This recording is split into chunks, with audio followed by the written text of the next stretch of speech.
This is Tuesday evening. How's your short week been so far in the real estate financial world? It's going, man. Interest rates are inching up a little bit, but people are still comfortable getting comfortable between Right. 6 and 7% on the interest rate. So we're getting some movement in the market. I wish it was a little bit more, but we're getting there. I have all due faith that you guys will unite, but if Stevie Lee can't do it, nobody can. In the real and move a home, luxury home that is, and beautiful homes in the Austin, Texas area. Hey, real quick, our guys are really the biggest supporters, especially for this series of podcast. Hargrove Roofing, based out of Shreveport, they're all over Austin, Texas now. Their headquarters off of Ashdale, in between Steck Avenue and Rockwood, kind of near the Channel of Champions, K-View, former employer. Of course, Stevie Lee, Coach Ab, all that group, they do a phenomenal job, and they are busy right now with hail damage. Yeah. I had them come up here and check out one of the roofs in my neighborhood for a friend of mine, a neighbor of mine. So those guys, I trust them on my roof. You should trust them on your roofs. So you should know who's on your roof. And you'll know who's on your roof with these guys. They will talk. They will have a great, especially Coach Ab. Yeah. You'll know all about his family, his upbringing, everything in Shreveport, Louisiana. There's no doubt. Hey, buddy, and for all of you watching, we really appreciate you, but there is very rarely do we get off kilter. We like to talk about hot sports topics, related to what we are interested here in Austin and the greater Central Texas area. Obviously Texas Longhorns, but there is something that has, I hate to use the word epidemic, but all of these mass shootings nationwide. Well, we're going to focus on what has become, it's just ridiculous. The amount of innocent lives lost in the great state of Texas, which is not so great right now, Stevie.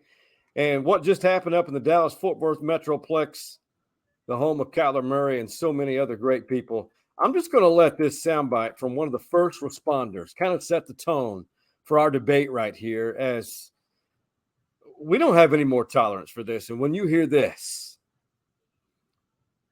it's emotional, but it drives home what that day looked like in Allen, Texas at that shopping mall. The first girl I walked up to was crouched down, covering her head in the bushes. So I felt for her pulse, pulled her head to the side, and she had no face.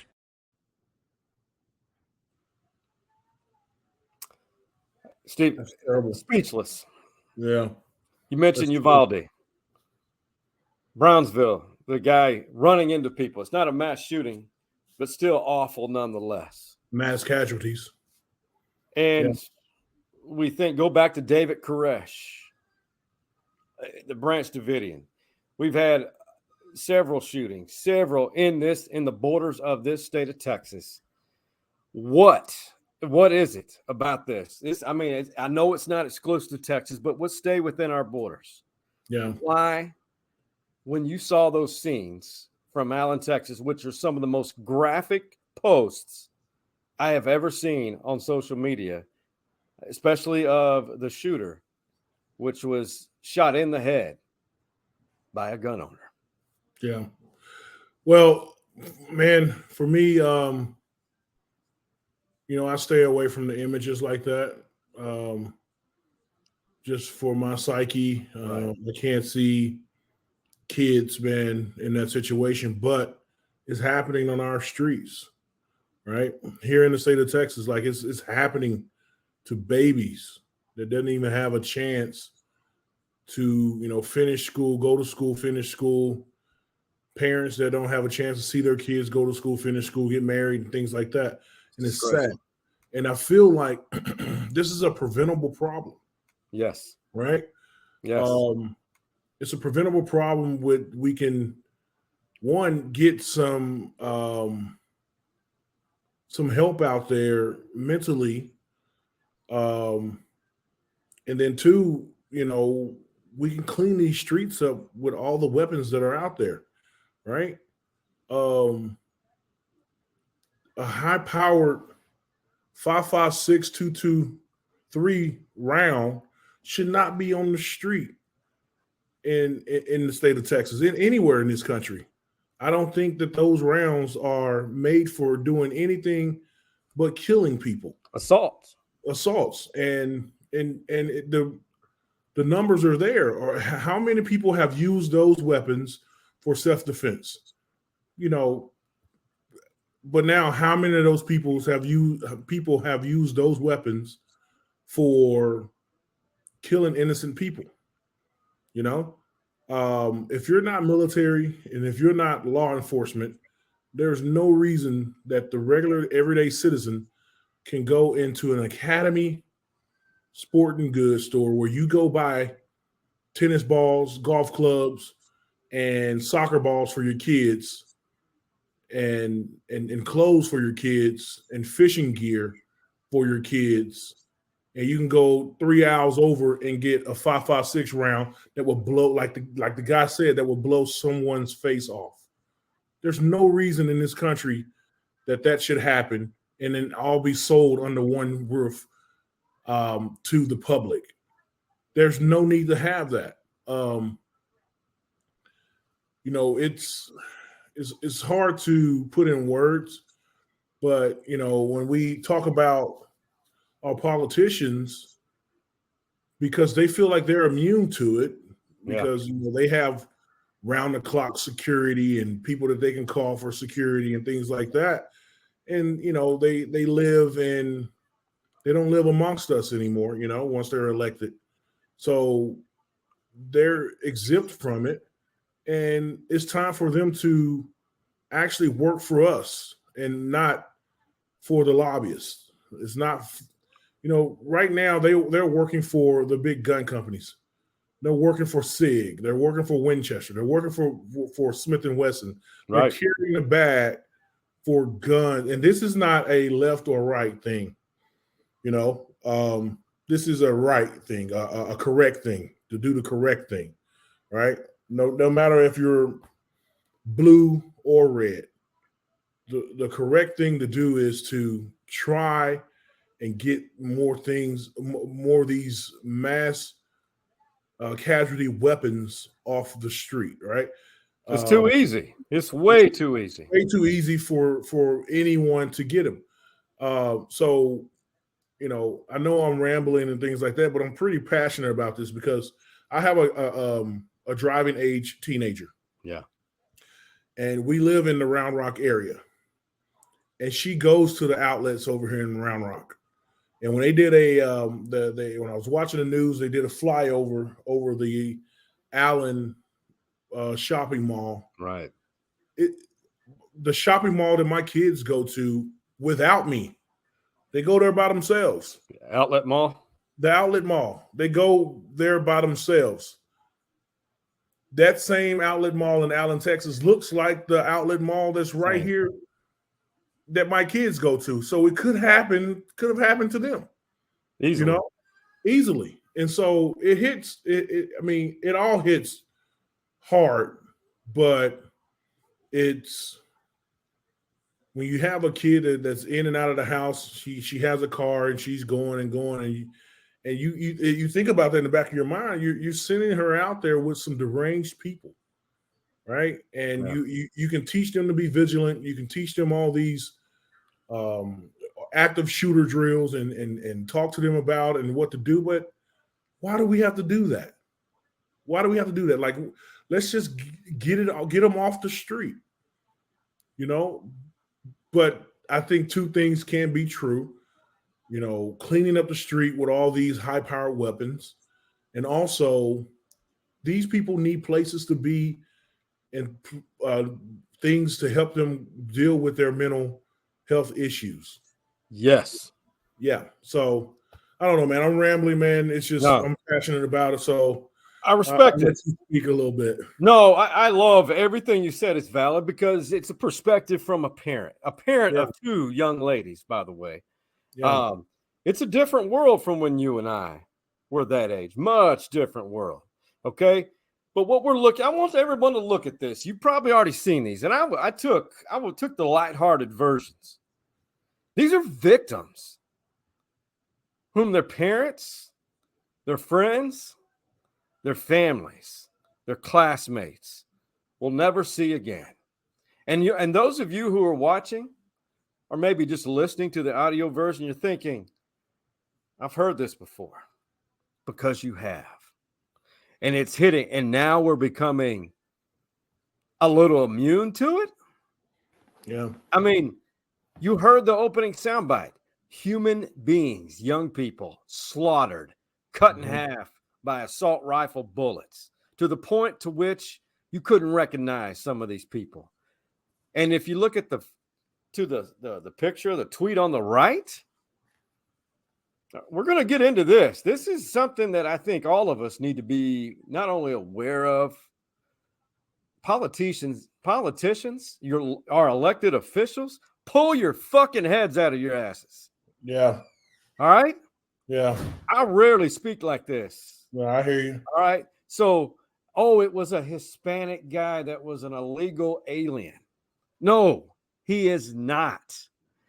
He was educated in Texas schools. But here's the twist, Stevie. A believer in the neo-Nazi fascism. Yeah.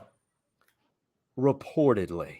He has the tattoo from Nazis that they wore when they were ruling Germany, so to speak. Yeah. White power. He had a message on several message board discussing white power. A Hispanic person. Yeah. Okay. These are people who are an uprising of people, and there's an organization tied to them, a group that's tied to the quote Proud Boys.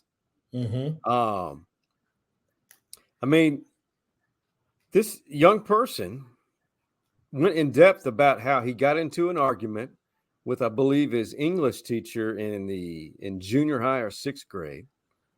Called her a hippie white person who talked about you anti-Nazism, anti-American sentiment, how the human race is one. And then he pointed out that's not true. Whites are the most powerful and will always rule. I mean, go back and read this mess. This individual, to your point, was brainwashed. Yeah. Do they have points? I don't think so. But we need to be aware, Stevie. We really do, of what's going on. It's I kind of purposely don't like to look into the background of the perpetrator. Correct.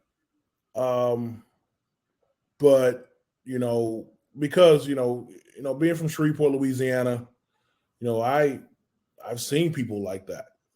I've seen swastikas on people's shoulders. Wow. Tatted on people's shoulders. It's the Deep South. Yeah. And so it's almost a trigger. And we have freedom of speech in this country, and freedom of press and all that stuff, which is good, but freedom can also be abused. Yes. And so that's an abuse of the freedom of speech, freedom of press. You can say what you want to, but you also need to understand that there's consequences to what you say. And when that stuff is out there, it needs to be I don't know, man, taken for seriously and watched. I don't know how we police that, but it needs to be policed because our kids are dying in the street. These people go on these websites and they're already angry, and they're getting more angry. I think our healthcare system is failing us because, we don't have, and this is another political point, universal health care. So someone that actually thinks about going to get help, they're like, oh, I forgot, I don't have insurance. and I can't pay a therapist $300 an hour every week or every 2 weeks. So then that's out the door, and then so those thoughts in their head still keeps going and going. It's a vicious cycle, and I'm going down a wormhole. It is.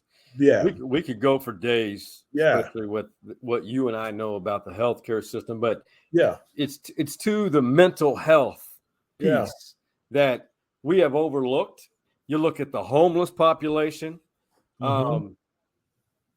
are the majority of the homeless are experiencing a ton of mental health disorders, but the resources are minimal.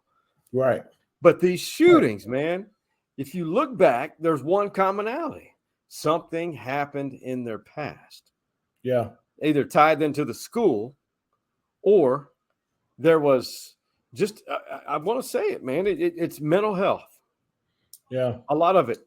Now, there was a committee, I think, in the state Senate that on Monday night, I believe it was Monday night, moved a bill up the chain for a House bill that would raise the age to 21 in Texas to purchase guns. Okay. So I don't have all the details, but it's moving up. And I remember hearing that, and I'm in my head, right? So we just stopped by law, 3 years. So they're going to do it if they're 18, 19, 20. By the time they hit 21, they're actually going to do it, Yeah. And so we stopped. That's some movement, but in my opinion, it's very minute. It's very, very minute. So we just stopped. We just less than 3 years. That's it. Yeah. That window they can do it is lessened by 3 years. So I don't know. There's other things that can be done. It's just these politicians are getting in their own way. There you have it. This graphic right here, and everybody watching, let's all take a deep breath. Remove the left. Remove the right. Blue, red. We got to come, and we have got to put those. Quit speaking in rhetoric, political rhetoric. Speak real human life. Protect your families. Protect for the greater good, not political rhetoric or some lobbyist paid you X amount of money. Let that go, man. This is humanity. This is the future. We're about to walk about, if we haven't already, a very dark alley. If the movement by each side of us and our moronic beliefs aren't more in the middle. Look at this. From our friend, great reporter, has won multiple awards at KEYE and the American Statesman. The shooting in Allen brings the number of victims killed in mass shootings in the state to at least 100 during Greg Abbott's 2 terms since 2015. Now, to note, no one should be killed on the street like that. Right. But that Uvalde one, those are babies in a public school where they should feel safe. And Santa Fe? Yeah. El Paso? Yeah. All of them. It's just it's ridiculous for the politicians to say I can't do anything about it. Because that's basically what they're saying. We can't do anything about it because they're not doing anything about it. Absolutely nothing. And so I think us as citizens, we have to hold their feet to the fire, and they're not going to do anything about it. And then we vote them out and get someone in there that's going to try to do something about it. Well, the thing is, they know some of these politicians. There's a lot of deal brokering going on behind the scenes, in my opinion, that we won't know about till years from now. It's been happening forever. Especially Texas politics is almost as big as American politics. Yeah. The ledge has been in session. I just don't see a lot of it. Now, what happened Monday night, that's a start, as you mentioned. But when you think about all these people who are anti-police, anti-crime investigation, and we need more units, whether it be FBI, state, Texas Rangers, whatnot, the state investigators, DPS, whoever these organizations combine for resources and start having a more assembled, more funded, more manpower staff monitoring digital, because everyone leaves a track. Yeah. You can predict people, and we need more law enforcement power. Period. Yeah. That's you're right. And that's golly, man. If we can go into this wormhole, I think that our US Constitution and our Texas Constitution should be living documents. Agreed. Right? Agreed. They should be living documents that that change with the times. Our founding fathers, for lack of better words, our founding members of this country, correct, wrote on those pieces of paper, not knowing that we'll have something called the internet. That's right. Excellent point. Yeah, not knowing that you and I will be doing a video call, recording it and putting it out into the world and saying whatever we want to say and indoctrinating people with whatever we want to indoctrinate them with, you know? So for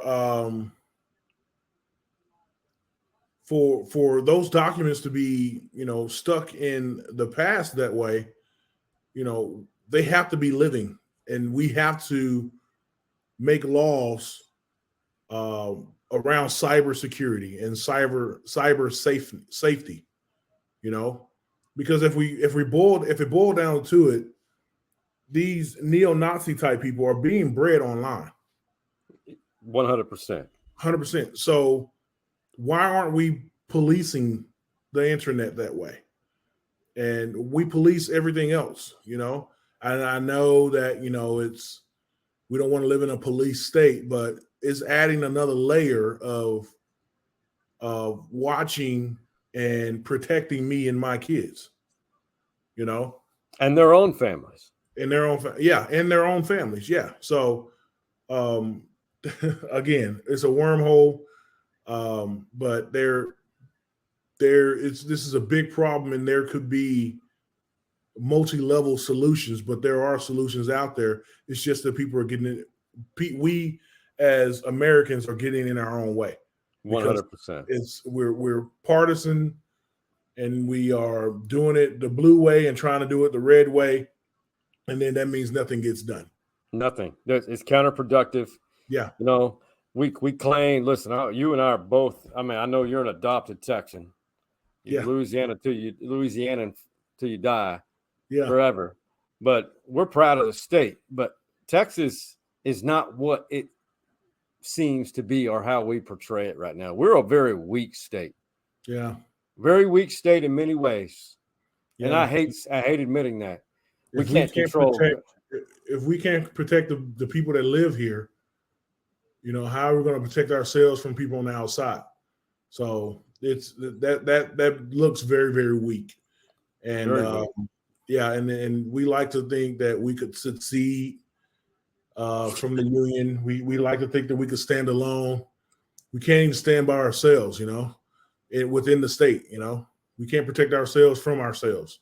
Shootings, gun violence, education, public education is, for lack of better words, sucks. Yeah. Collectively. Yeah. We're breeding. You say, well, kids come from certain environments, and no, part of the school system and not empowering teachers and the right people to influence kids. We're completely taking a dump on teachers and our educators in this state. Yeah. And that contributes to this, in my opinion. Yeah, exactly. And these teachers, you're right. They need to be paid for their time. They need to be paid for what they do with our young people. And frankly, some of them might need to be better trained. You know, there needs to be more mental health resources at that age, at elementary age, at middle school age, you know, and because by the time they get out of high school, you know, their mind is set, you know, for the most part, you know, so it's like I said, we talked about 4 or 5 different ways that we can tackle this gun problem, but nothing's going to get done because everyone has their own opinions.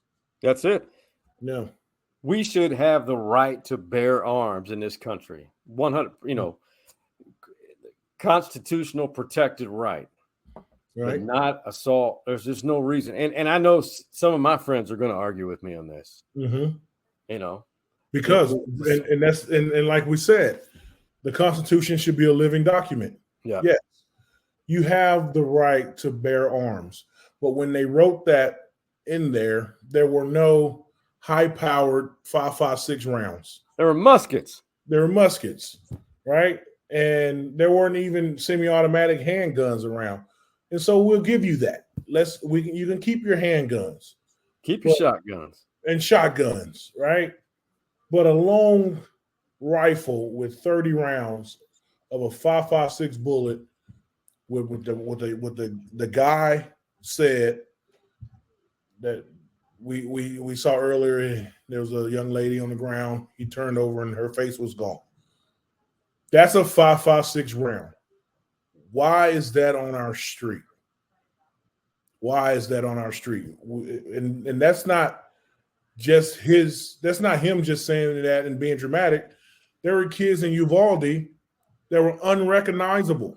Split in half, unrecognizable, having to do DNA tests to get the right body parts to the right family, having to take pictures of what they had on that day so they can identify bodies by their shoes. You know, it's ridiculous, man.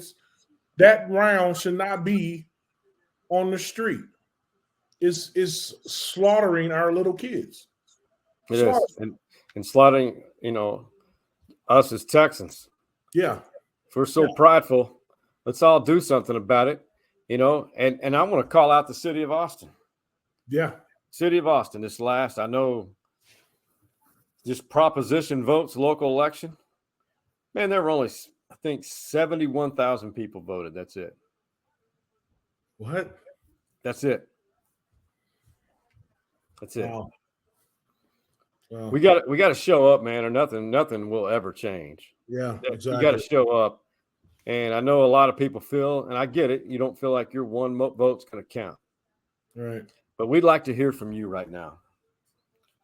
Submit us a tweet at Stories Man Cave, or on the Instagram page for Stories Inside the Man Cave podcast, or on the Facebook page if you're probably watching this from, or right below on YouTube you're watching. We want to hear these comments. And, you know, there are probably people a little bit more educated about this than us. This is just opinions and a sample set that Stevie and I have dealt with, how this state works.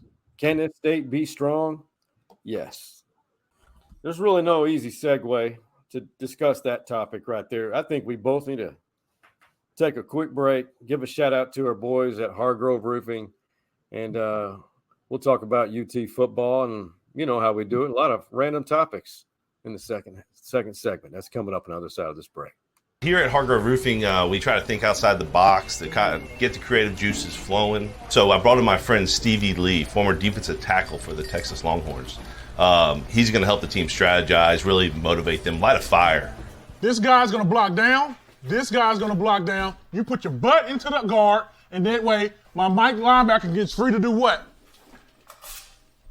Not only are they going to learn a thing or two, but they're going to also leave with a great attitude and a bunch of smiles on their faces. I'm sorry, what does this have to do with roofing exactly? Get out. Right now. I said get out. For me, that's what it's all about. It's just having fun, making our employees have a great time. Hargrove Roofing. Know who's on your roof.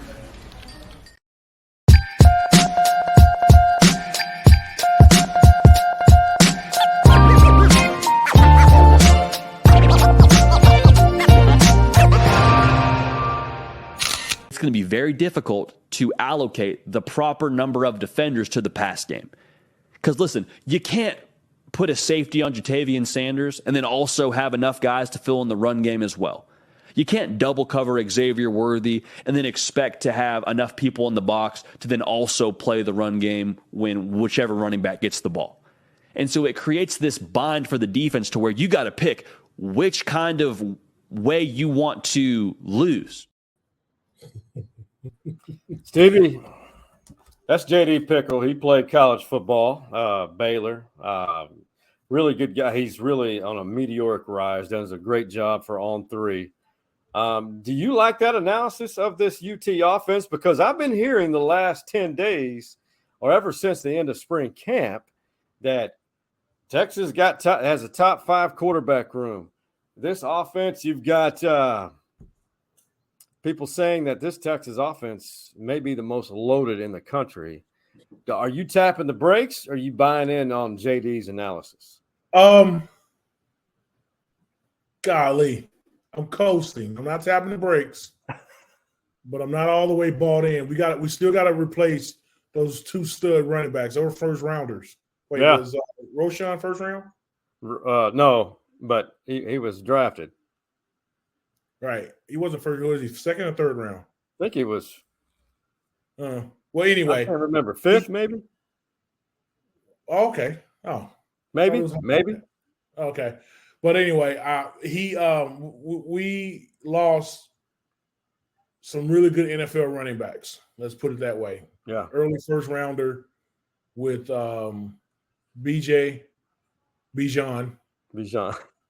Yeah. So that's a question mark for me still.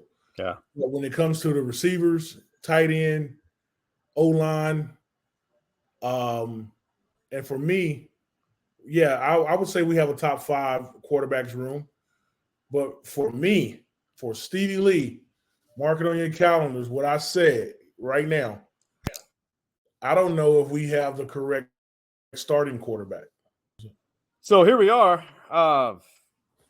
Let's go ahead and project. This is the early schedule. You look at this schedule here, a number of things could happen. But I'm just going to go ahead and call it.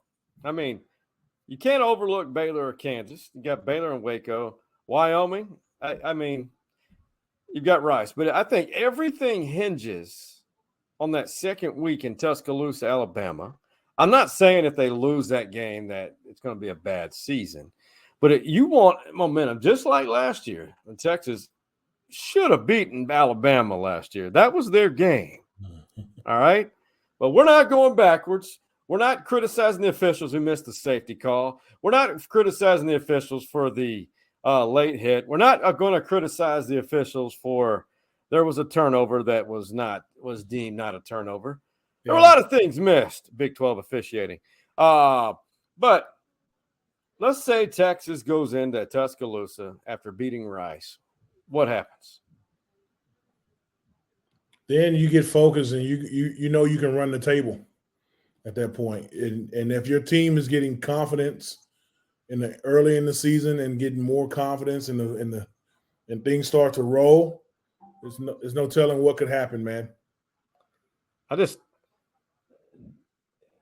think that Ohio State game in 2005 is what did it for that team. Yeah. I really do. Going up there, beating them there with that, what was it, Lyman Swede in the back of the end zone? Would that have been a catch today? Absolutely. 2 feet? Yeah. Okay. Yeah. Right? All I know is Cedric Griffin knocked the shit out of that tight end that caught that pass for Ohio State and blew that ball out of his hands like it was nothing. Yeah. A great hit. Yeah. Hey, I've got to show you this. So our guy, Dylan Campbell, amazing story, amazing dad, amazing family. This young man is just placed his name in the history books of that storied UT baseball history. Yesterday, he took care of it early with a homer. He's going to take care of it right here. It's going to be an extra base hit off the wall in left center, and Texas baseball history for Dylan Campbell. 26 consecutive games with a hit. How about that? That's awesome. Of all the years, Texas baseball has been around 130 years, maybe. Yeah. He owns the longest hitting streak in the history of this program. Wow.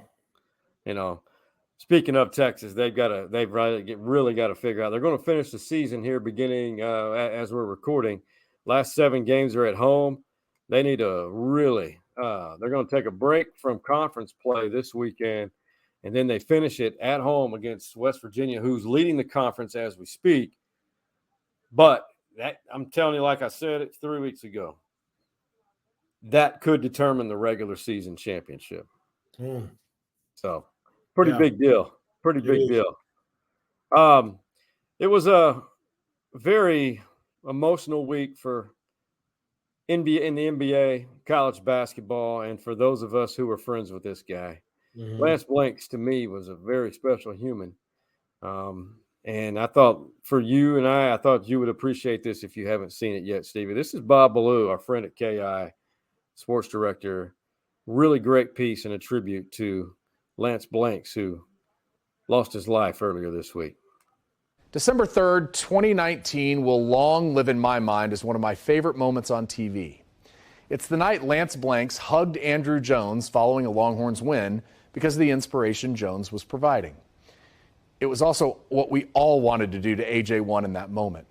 And now we all just sit here wishing we could give Blanks another hug because of the inspiration he provided us. I walked out of a lunch Wednesday and checked my text messages to only then find out about Lance's death. And I just sat in my car staring at my phone in disbelief for like half an hour. And then I started to think of all the lives he touched. His family, his Longhorn family, his NBA family, his Longhorn Network family, me as a Texas basketball fan in the late 80s, and then me again as we crossed paths here. As awful as it is, and as much as we all still wish Lance was here, it's also pure joy to read about the people's lives he made better and the stories people are telling about him. Go read some of the words about him. He was a light. He was an idol. He was selfless. He was wise. He was a superhero. The list is long. Lance Blanks' legacy was about more than basketball, even if that was the outlet that allowed him to leave his mark. He was a good and kind man to all of us. Let this be another opportunity you have to tell those around you that you love them. Actually, don't just tell them, go hug them. The same way Lance hugged Andrew Jones that December night, and the way we all wish we could still hug Lance. It's good stuff. Love you, bro. Love you too, Sean. Man, that was tough because it was a suicide. And, yeah, you know, I think we could all say, you know what, if I would have said something, called a few more times, texted a few more times. I just hope everybody doesn't guilt themselves that way. But those of us who were blessed to be in the space of Lance Blanks, man, that was a funny, smart, just one of the good ones. Yeah, for sure. No, I've met him a couple of times. Just a nice, good human. Everyone that I know that knew him better than I knew him had nothing but nice things to say about him. But you never know what people are going through, man. So, you know, try to make yourself available, you know, to people that are in your lives, and you also reach out to people, you know. So it's unfortunate, you know, that he felt like that was what he needed to do. But I think that we all as humans need to be better of reaching out to our friends and families and making sure that we stay in touch and stay engaged. Yeah, we have to. Mental health, we're going back to it again. Mental health is the demon that haunts all of us in many ways. Yeah, it does. I got to show you something real quick. I want to see if you recognize this face and who you think she's the mother of. She's our new sponsor.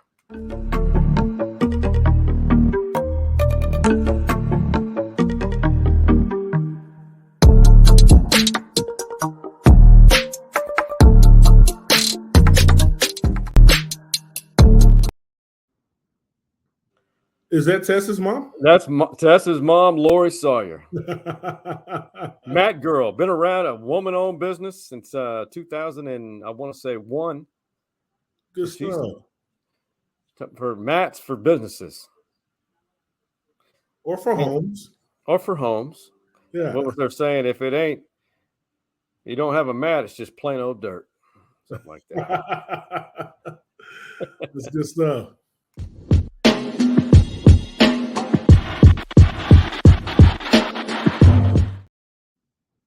Stevie Lee, your own segments, beautiful thing. Yeah, Life man. achievement. If there's one place or one thing that you would recommend someone do here in the ATX area who are watching, what is a must go and do one thing? Oh, man. Honestly, I think that you should go and hang out on a nice sunny day at the Barton Creek, Omni Barton Creek Resort on the patio up there. Golly, I forget the name, but you walk straight in is the bar there. But it's the patio at sunset, at dusk, really, where they I'll give you my experience. I go there, I'm working in Barton Creek, I'm selling a home in Barton Creek. So I go for the inspection and I go to have dinner, let traffic die down in Austin. It's about 6:30 around this time. They have a guest that comes there to play golf. They have a guest that will tee off right below, and it symbolizes the last tee of the day. He just tees off into the trees, and then I did not know this because it's Barton Creek, and Coach Royal has had real big ties to the Barton Creek Country Club out there. But you stand at the end of the day. There's a ceremonial tee off to symbolize the last tee of the day, and then you stand and sing "The Eyes of Texas."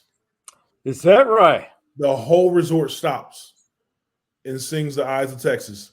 Woo, that's beautiful. It made my give me goosebumps. Yeah, man. So at sunset, if you're in Austin, you're a Texas fan, you're a fan of Coach Royal, go over to the Barton Creek Country Club. Just have dinner. There's the Blind Salamander is downstairs. There's Bob's Chop House is there, and then the lobby bar and grill is right there as well.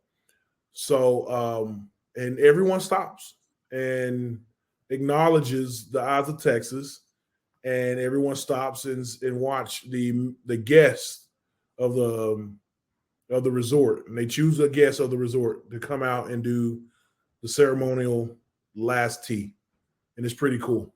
That is really cool. Yeah, it's neat. I think that may be a Stories Inside the Man Cave podcast feature story. Yeah, let's do it. Yeah.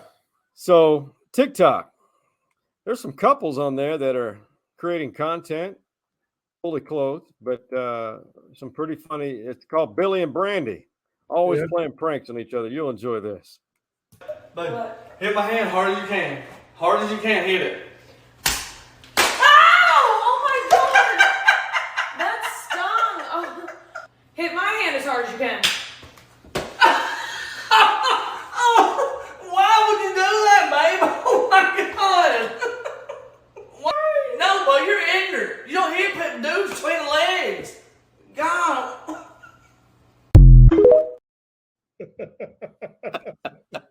Did he say you're ignorant? That's his punchline on those. You ignorant. Clearly from the South. Yeah, man. You ignorant.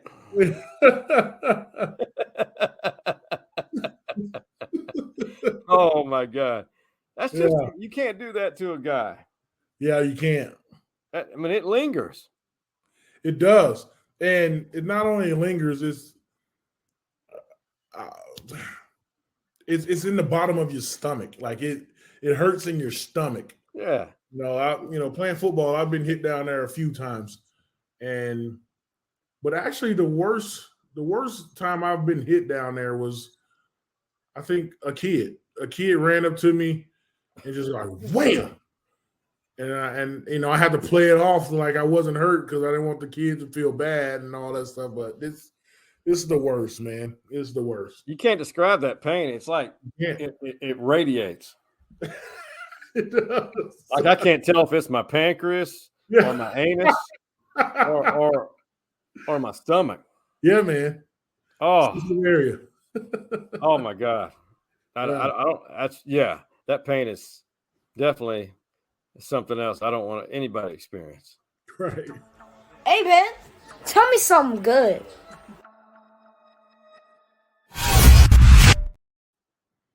That's how we do it.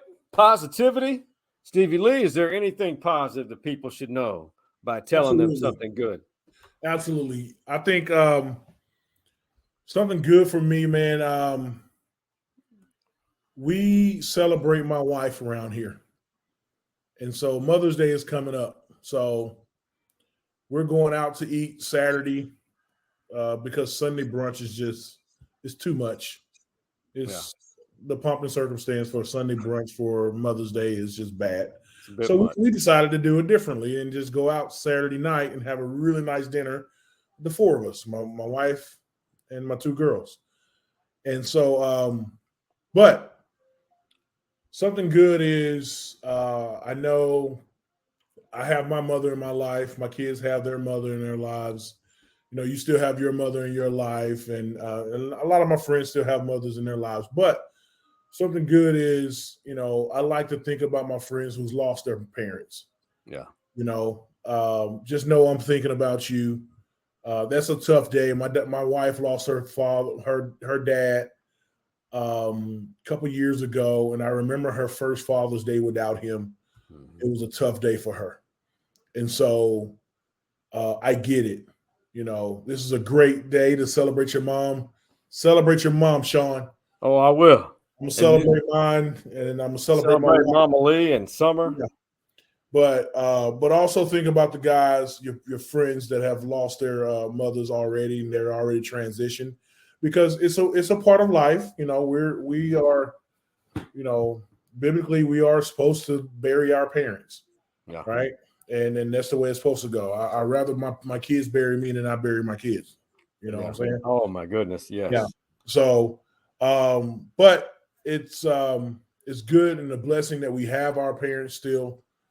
I have my parents, but so that's something good. But also think about your friends and your families that have lost their mother, and just give them a call or shoot them a text this Mother's Day. It's not always about you. It is not. It rarely is. So yeah, think about those people that are in your lives. They'll love that text because you'll never forget Mama.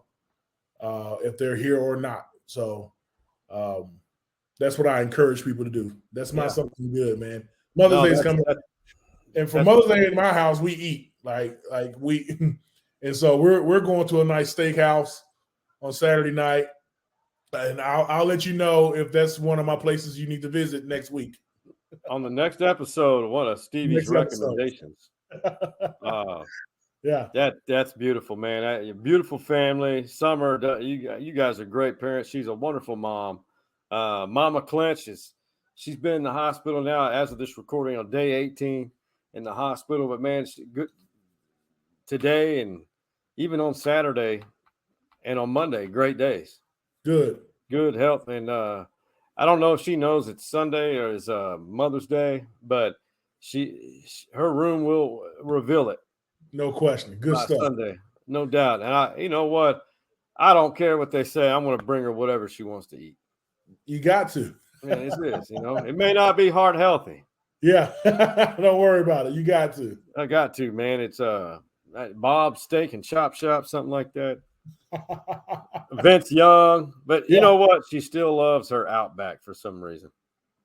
Hey, man, there's nothing wrong with it. Nothing wrong with it. Nothing wrong with it at all. No, get that blooming onion and take to her. Oh, that blooming onion with that dipping sauce. The blooming onion that has nothing to do with Australia. Nothing. Hey, a wallaby. Hey, it's a wallaby. Hey, brother. Good conversation today. And I know we're probably speaking for everybody else. They're thinking the same things as we did with what's the tragedy in Allen and we're having too many tragedies. Yeah. Good talk about Texas football. Again, weigh in with us.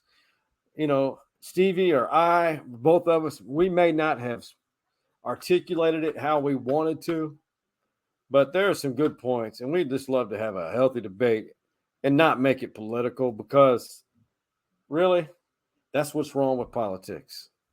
If we could just speak without worrying about taking a side, that's how things are going to get done on that situation.